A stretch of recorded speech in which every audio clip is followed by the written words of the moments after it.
కంగు తిన్న కంగ కంగ కంగువ. ఈ cinema flop అవడానికి సోల్ రెస్పాన్సిబిలిటీ ఒకే ఒక వ్యక్తే తీసుకోవాలండి. ఇది ఒక తెలుగు ప్రేక్షకుడిగా చెప్తున్నాను. అది ఎవరో కాదు, సూర్య గారే. మరి వెంటనే అరే ఒకే ఒక వ్యక్తి అంటున్నావు, సినిమా అంటేనే 24 క్రాఫ్ట్స్ కదా, సో ఒక సినిమా ఫెయిల్ అయిందంటే అన్ని క్రాఫ్ట్స్ ఫెయిల్ అయినట్టుగానే కదా తీసుకోవాలి, ఒక్క హీరో మాత్రం రెస్పాన్సిబిలిటీ ఎందుకురా తీసుకోవాలని చెప్పి ఎమోషనల్గా ఆలోచించకండి. ఈ వీడియో మొత్తంగా చూస్తే చివరిలో మీకే అర్థమవుతుంది ఎందుకు స్ట్రెస్ చేస్తున్నాను. భాషా సినిమా, రజనీకాంత్ చేసిన భాషా సినిమా నుంచి మొన్నటికి మొన్న వచ్చిన బాహుబలి అంతెందుకు, దాని తర్వాత వచ్చిన కేజీఎఫ్తో చూశారంటే కూడా ఆ సినిమా అంత గొప్పగా హిట్ అవ్వడానికి కేవలం గొప్పగా తీయడం మాత్రమే కాదండి. ఎస్, భాష ఏ కోవలో అని చెప్పి అడగచ్చు. ఆ రోజుల్లో అది ఒక గొప్ప సినిమానే. ఇప్పుడు మనం చూసిన బాహుబలి కానివ్వండి, లేకపోతే కేజీఎఫ్ కానివ్వండి, కేవలం గ్రాండ్ స్కేల్లో చాలా గొప్పగా బడ్జెట్ పెట్టేసి 2 సంవత్సరాలు 3 సంవత్సరాలు తీయడం వల్ల మాత్రమే పెద్ద హిట్ అయిందా అంటే ఖచ్చితంగా కాదు.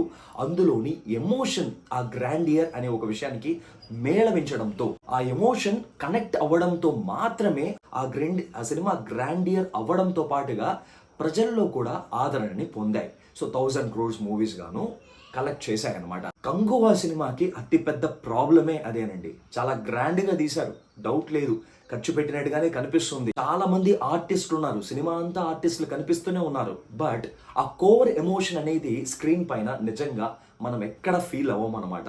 ఆ కనెక్టివిటీ అనేది కంప్లీట్గా ఫెయిల్ అయిపోయింది. సరే, అసలు సినిమా కాన్సెప్ట్లో స్క్రిప్ట్లో ఎమోషనా లేదా అంటే 2 పాయింట్స్ ఉన్నాయి అసలు హైలైట్ అయిన పాయింట్స్. ఒకటేంటంటే హీరో క్యారెక్టర్ ఒక పిల్లోడికి చేసిన ఒక ప్రామిస్, ఆ ప్రామిస్ కోసం ఎంత దూరమైనా వెళ్తాడు అనేది ఒక ఎమోషనల్ పాయింట్ అయితే, ఇంకొకటి క్షమించడం అనేది చాలా చాలా ఇంపార్టెంట్ అనే ఒక విషయాన్ని కూడా తీసుకున్నారండి. 2 కూడా ఎమోషనల్గా చాలా బాగా వర్కౌట్ అయ్యే పాయింట్సే. బట్ వర్కౌట్ చేశారా స్క్రీన్ పైన అంటే అక్కడే ఫెయిల్ అయింది సినిమా యొక్క స్క్రీన్ ప్లే. అదేనండి డైరెక్టర్ గారు. సో డైరెక్టర్ గారు ఆల్రెడీ సిరుత్తై శివ ఉన్నారు కదా, సో సిరుత్తై అని విక్రమార్కుడు తమిళ్లో తీశారులేండి. సో ఈ సినిమాతో పాటుగా ఆయన తీసిన చాలా సినిమాలు, ఒరిజినల్ మూవీస్ కూడా బ్లాక్ బస్టర్ మూవీస్ ఉన్నాయి. అజిత్తో 4 సినిమాలు తీస్తే 3 సినిమాలు అతిపెద్ద హిట్. ఆ 3 సినిమాలు కూడా మాస్ మసాలా ఎంటర్టైనింగ్ ఫ్యామిలీ ఎమోషన్తో కూడుకున్న సినిమాలు. మరి ఇక్కడ గ్రాండ్ స్కేల్లో వచ్చేసరికి ఆ గ్రాండియర్ పైన దృష్టి పెట్టి ఆయన ఆల్రెడీ చేసిన ఆ కోర్ ఎమోషన్ని ఇక్కడ మేళవించడంలో ఫెయిల్ అయ్యారని చెప్పి నాకు అనిపించింది. సరే, అదర్ టెక్నికల్ ఆస్పెక్ట్స్కి వచ్చేస్తే ఏది బాగలేదా అంటే డిఎస్పి మ్యూజిక్ బాగుంది, బట్ సపరేట్గా డిఎస్పి మ్యూజిక్ని చూస్తే బాగుంది. డిఎస్పి మ్యూజిక్కి ఒక యూఎస్బి ఉందండి. ఆయన మ్యూజిక్ కొన్ని స్టోరీస్కి కొన్ని స్క్రిప్ట్స్కి సెట్ అయిన విధంగా ఇంకే మ్యూజిక్ డైరెక్టర్స్ మ్యూజిక్కి సెట్ అవ్వదు. ఫర్ ఎగ్జాంపుల్, ఒక యాక్షన్ ఎంటర్టైనర్ తీసుకున్నారనుకోండి, గబ్బర్ సింగ్ లాంటి యాక్షన్ ఎంటర్టైనర్, అత్తారింటికి దారేది లాంటి ఫ్యామిలీ కమ్ యాక్షన్ ఎంటర్టైనర్ తీసుకున్నారండి, ఆయన మ్యూజిక్ ఖచ్చితంగా సెట్ అవుతుంది. ఇంకొక వైపు ఆర్య లాంటి ప్యూర్ లవ్ స్టోరీ, 100% లవ్ లాంటి ప్యూర్ లవ్ స్టోరీస్కి, నువ్వు వస్తానంటే వద్దంటాను అలాంటి ప్యూర్ లవ్ స్టోరీస్కి ఆయన మ్యూజిక్ చాలా సూపర్గా సెట్ అవుతుందని చెప్పాలి. బట్ గ్రాండ్ స్కేల్లో ఒక హిస్టారికల్ మూవీయో పీరియాడికల్ మూవీనో అఫ్కోర్స్ ఇంతవరకు సరిగ్గా డిఎస్పి గారు చేయలేదని చెప్పాలి. నాకు తెలిసి ఇదే కాతో స్టార్ట్ అయిన కందసామి అని చెప్పి విక్రమ్ గారు చేసిన సినిమా, ఆ సినిమా మ్యూజిక్ సపరేట్గా చూస్తే నిజంగా బాగానే ఉంటుంది, బట్ సినిమాకి ఎక్కడో సెట్ అవ్వలేదు అనిపించింది. సేమ్ పరిస్థితి ఇక్కడ కూడా అండి. ఈ కంగువా మూవీలో కూడా సపరేట్గా పాటలు వింటుంటే ఒక మెలోడీ సాంగ్ ఉంది, చాలా బాగుంది, బట్ సినిమాలో ఎక్కడో సెట్ అవ్వలేదు. ఈ స్కేల్లో ఈ సినిమాకి, ఈ పీరియాడికల్ మూవీకి ఈ మ్యూజిక్, మనం డిఎస్పి గారి మ్యూజిక్ని సంవత్సరాల కొద్దీ డెకేడ్స్గా వింటూనే ఉన్నాము, చాలా సక్సెస్ఫుల్ మ్యూజిక్ కూడా. బట్ అరే ఇది ఆ సినిమాకి బాగుంది, అరే ఏదో సినిమాలో విన్నామే, ఇక్కడ ఇదేంటి తీసుకొచ్చారు అన్న ఒక ఫీలింగే వస్తుంది, కానీ సినిమాలో కలవలేదనేది ప్రాబ్లం అండి. అండ్ ఇంకొక టెక్నికల్ అయిన విషయం సినిమాటోగ్రఫీని చాలా నేచురల్ లైటింగ్లోనే తీశారంట, ఆర్టిఫిషియల్ లైటింగ్ అనేది వాడలేదన్నారు. చాలా గొప్ప విషయం నిజంగానే. ఈ పర్టిక్యులర్ టెక్నికల్ ఆస్పెక్ట్ని మనం గొప్పగా మెచ్చుకోవాలి. బట్ ప్రాబ్లం ఎక్కడ వచ్చిందంటే, ఇప్పుడు సినిమా యొక్క స్టోరీ స్క్రీన్ ప్లే డార్క్ మోడ్లోకి వెళ్ళిన తర్వాత, అక్కడ ఏమీ లేని తర్వాత మీరు నేచురల్ లైటింగ్లో ఎంత తీసినా ప్రయోజనం లేకుండా అయిపోయిందండి. అదే ప్రాబ్లం. ఇకపోతే హీరో సూర్య విషయానికి వచ్చేద్దామండి.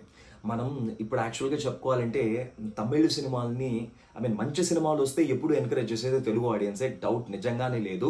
అదే తమిళ వాళ్ళు అనుకుంటే ఫస్ట్ ప్రయారిటీ ఎప్పుడు తమిళ మూవీకి ఇచ్చి, ఆ తర్వాత ఏదైనా చాలా ఎక్సెప్షనలీ గుడ్ ఉంటే దాన్ని యాక్సెప్ట్ చేస్తారు, కానీ జనరల్గా దానికి ఒక రంగు పూసేస్తారు అక్కడ. బట్ అట్లాంటి పెయింటింగ్ రంగు అనేది మన వాళ్ళు ఎప్పుడు చేయరు. ఆంధ్ర ప్రేక్షకులు కానీ తెలంగాణ ప్రేక్షకులు ఎప్పుడు చేయలేరు కూడా. ఎందుకంటే చాలా ఉదాహరణలు ఉన్నాయి. చాలా మంది తెలుగు వాళ్ళని మీరు అడిగి మీ ఫేవరెట్ మూవీ ఏంటంటే అపరిచితుడు, గజిని, ఈ విధంగా చాలా తమిళ సినిమాలు చెప్తారు వాళ్ళు, తెలుగు సినిమాలు కూడా చెప్పరు.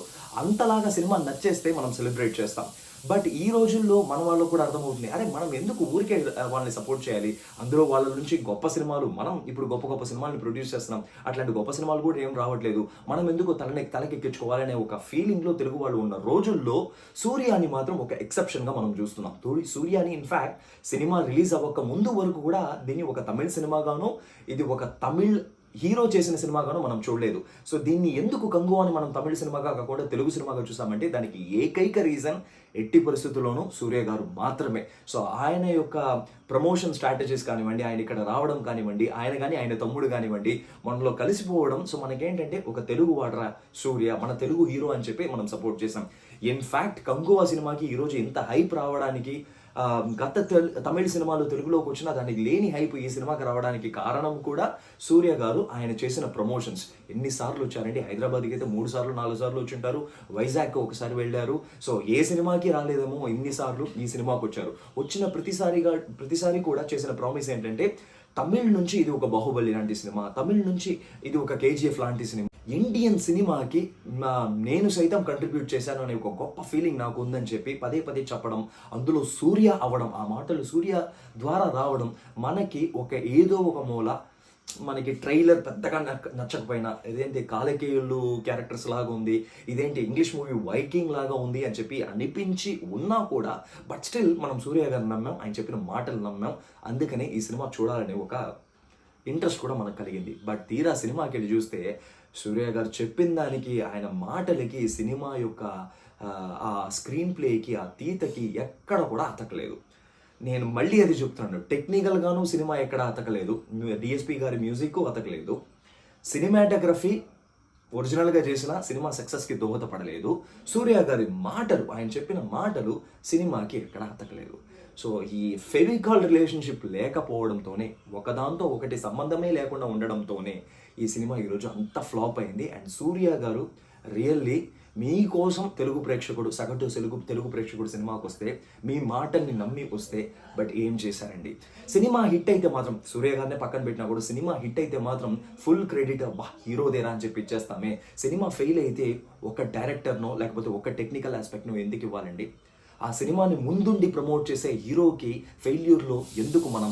మరీ ముఖ్యంగా కంగువా సినిమాకి మాత్రం నాకు తెలిసినంత వరకు, నేను కానీ తెలుగువాడు కానీ చూసింది, ఇది ఒక తమిళ సినిమాగా కాకుండా చూసింది సూర్య గారి గురించి మాత్రమే. సో అలా ఒక సగటు తెలుగు ప్రేక్షకుడిగా నేను చాలా అప్సెట్ అయ్యాను బికాస్ ఆఫ్ సూర్యాస్ వర్డ్స్. ఇకపోతే క్లైమాక్స్లో కార్తీ గారి యొక్క సర్ప్రైజ్ ఎంట్రీ. అరే స్పాయిలర్ ఏముందండి, ఆల్రెడీ అందరికీ కథ తెలిసిపోయి ఉంటుంది. సరే అదేమైనా సేవ్ చేసిందా, కార్తీక్ గారి క్యారెక్టర్ ఏమైనా సేవ్ చేసిందా అంటే, అరే ఇప్పుడు రోలెక్స్ లాగా అని చెప్పి చాలామంది, కొంతమంది చెప్తున్నారు. విక్రమ్ సినిమాలో రోలెక్స్ క్యారెక్టర్ సర్ప్రైజ్ ఎంట్రీ నిజంగానే పేలడానికి, సూపర్గా అనిపించడానికి రీజన్ ఏంటంటే, ఆ సినిమా అంతా కూడా ఒక సూపర్ ఫీల్డ్లో వెళ్తూ ఉంటుంది. ఆ ఫీల్ని హై ఇచ్చే విధంగా సూర్య గారి యొక్క రోలెక్స్ క్యారెక్టర్ ఉండేది అనమాట దాంట్లో. సో అందువల్ల ఆ హైని మనం ఫీల్ అవ్వగలిగాం. బట్ ఈ సినిమా అంతా కూడా మనం ఫీల్ అవుతూనే ఉన్నాం, ఇదేంట్రా బాబు ఇలా తీసాడు సినిమా ఎప్పుడైపోతుందని ఒక ఫీలింగ్లో ఉండేటప్పుడు చివర్లో ఆ ఎంట్రీ అనేది ఏదైతే ఉందో, కార్తీక్ గారి ఎంట్రీ ఏదైతే ఉందో, అది సపరేట్గా చూస్తే బాగున్నా కూడా, అది ఒక ఎపిసోడ్గా బాగున్నా కూడా, ఎక్కడండి అది హై ఎక్కడ తీసుకొచ్చింది? ఆల్రెడీ ఫీలింగ్లో ఉండే వాడికి హై ఎక్కడి నుంచి వస్తుంది? సో రోలెక్స్ క్యారెక్టర్ అంత సీన్ ఈ సినిమాలో వర్కౌట్ కాలేదనే చెప్పాలి. ఇది నా పర్సనల్ ఒపీనియన్. పోయి ఈ సినిమాకి సూర్య గారు ఎంతలా ప్రమోట్ చేశారు. కంగువా కంగారు పెట్టావా.